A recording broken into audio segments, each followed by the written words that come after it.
Today we are going to study about or discuss about the experiment that is complexometry. Complexometry is nothing but the determination of endpoint by by knowing the that means by formation of the complex. So what is this complex formed? So complex is formed by a ligand and a metal. So if we take in case of total hardness of water, that is hardness is nothing but the property of water which does not give lather with soap. Why it does not give lather with soap? Because it is forming a scum or a precipitate with a sodium salt of soap, that is with soaps. Okay, so the main thing that is the metals present in hard water are calcium and magnesium. So we need a ligand for these two metals in order to form a complex, and the best ligand which we can use for these two metals are EDTA, that is ethylene diamine tetraacetic acid.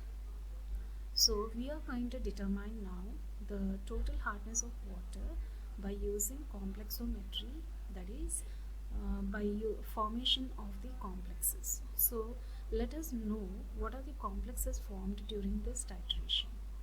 So the main principle of this titration, complexometric titration, is formation of two complexes, that is unstable and stable.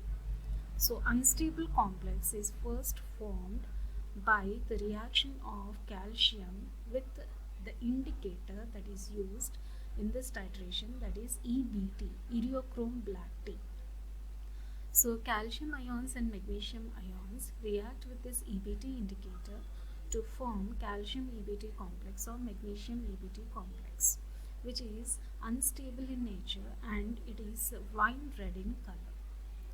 And when this is titrated against EDTA solution taken in the burette, we see the color change from wine red to blue.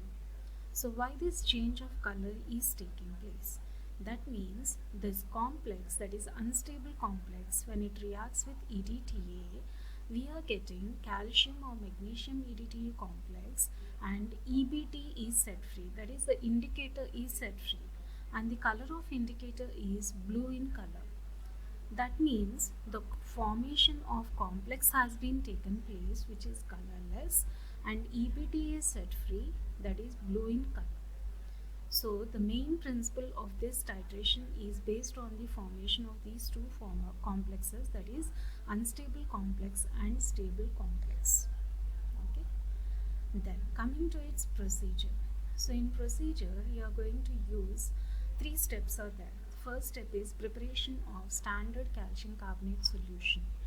So for this you are going to weigh 0.1 grams of calcium carbonate, and because it is insoluble in water, you are going to add concentrated HCl and then distill water and make it up to the mark. Okay, and make it 100 ml of solution.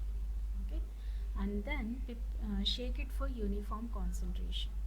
Then the second step is standardization of disodium salt of EDTA. So here we are going to use disodium salt of EDTA. So pipette out 10 ml of that calcium carbonate solution which we have prepared, and to it add buffer solution. So buffer solution is made up of ammoniacal buffer solution, that is made up of ammonium chloride and ammonium hydroxide. Okay, so we are using this buffer solution to maintain the pH from 9 to 10. Why 9 to 10 pH is maintained? Because the formation of complexes won't take place if the pH is not maintained at 9 to 10. So we are going to add 3 ml of buffer solution and then 2 drops of iriochrome black tea indicator, and then titrate it with EDTA, that is ethylene diamine tetraacetic acid solution taken in the burette. And when the color change takes place, that is from wine red to blue color, note down the endpoint and repeat the titration for concurrent readings.